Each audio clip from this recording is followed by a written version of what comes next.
My mom and dad left for the weekend, and I thought I'd finally get some peace. I never imagined what my stepsister, Jade, would do to me that night, or how it would change everything. It all started when my mom remarried. At first, I didn't think much of it, even as our house began to feel different with her new husband around. I told myself it was temporary, that things would settle. But then Jade, his daughter, entered my life. I'd seen her round college before, older, quiet, always keeping to herself. We'd never spoken much, and I figured, being only a couple of years apart, we'd get along fine. I was wrong. The day Jade walked through our door, her bag slung over her shoulder, and a distant look in her eyes, something shifted inside me. I couldn't explain it.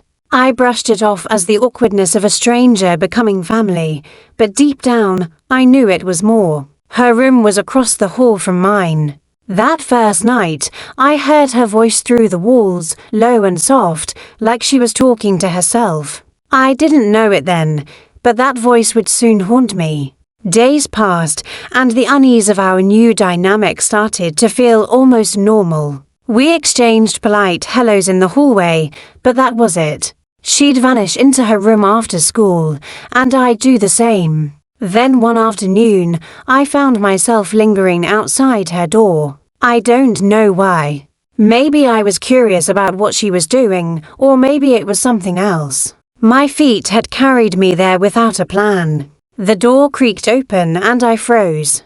Jade stood there, her eyes slightly wide, like she hadn't expected me. Her gaze flickered before meeting mine, and for a moment, I thought I saw uncertainty in her expression, but it vanished quickly. "Hey," she said, her voice soft, almost hesitant. Hey," I mumbled back, my voice too loud in the quiet hallway. My palms were sweaty, and I had no idea what I was doing there. "Need something?" she asked, her expression unreadable.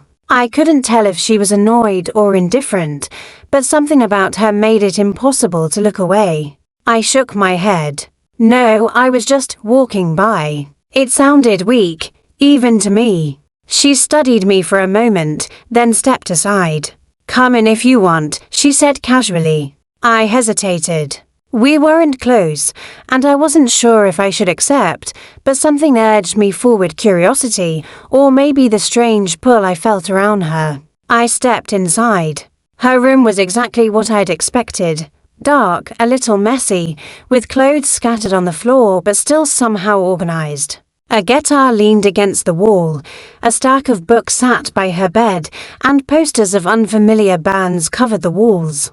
I tried not to stare, but the awkward tension between us was palpable. She stood by the window, looking out at the sunset, her back to me. "What's up?" I asked, trying to break the silence. She turned slightly, a small smile tugging at her lips. "Nothing much.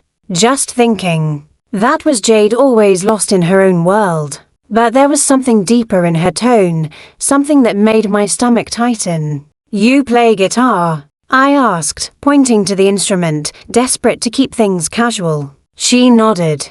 "Yeah, for years. Just a hobby." I nodded, unsure what to say next. My heart was beating too fast, and I felt out of place, like I didn't know what to do with myself. So, I started, clearing my throat awkwardly. "How's it going here? With everything?" Jade turned to face me, her expression unreadable. "It's fine. Weird, you know. Everything's new." I nodded, feeling the weight of her words. It wasn't just the new house, it was everything. The whole situation felt like walking a tightrope, and I wasn't sure whether to cross it or stay safe.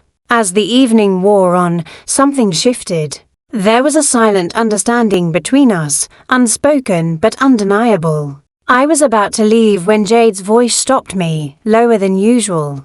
"Stay for a bit longer." It wasn't really a question, more like an invitation. I nodded, and in that moment, I knew it wasn't just about staying in her room. It was something more, something neither of us understood yet.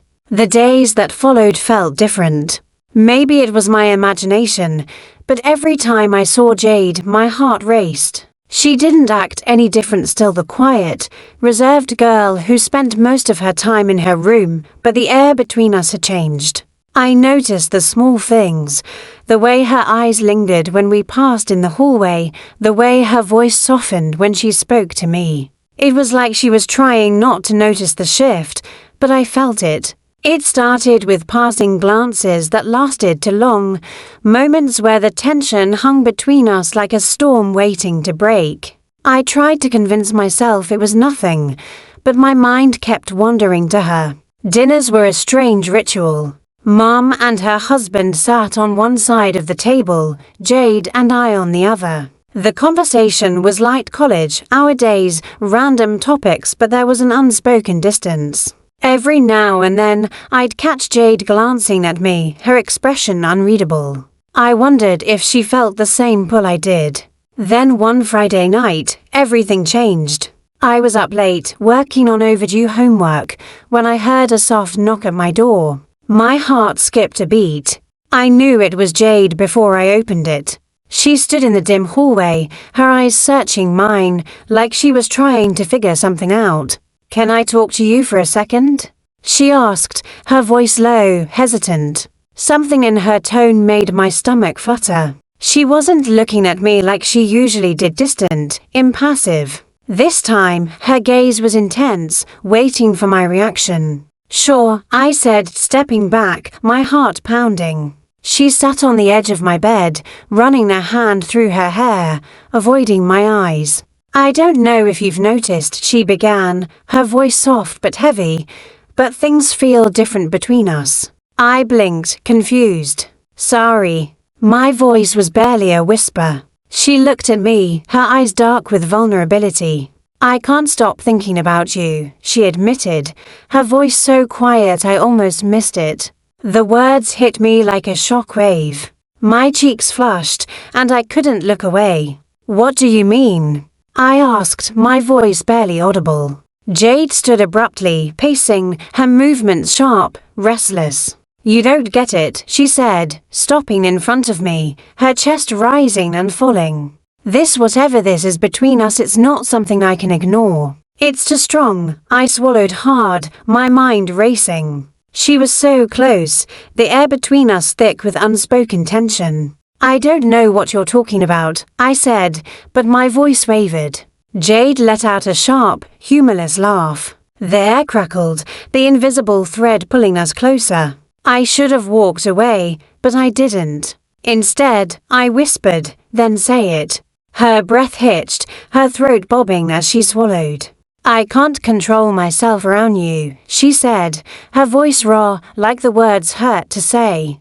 My chest tightened. She exhaled shakily, gripping the counter behind her. "I've tried. I swear, I've tried. But every second in this house with you, I feel like I'm losing my mind. I should have stopped it, but I didn't."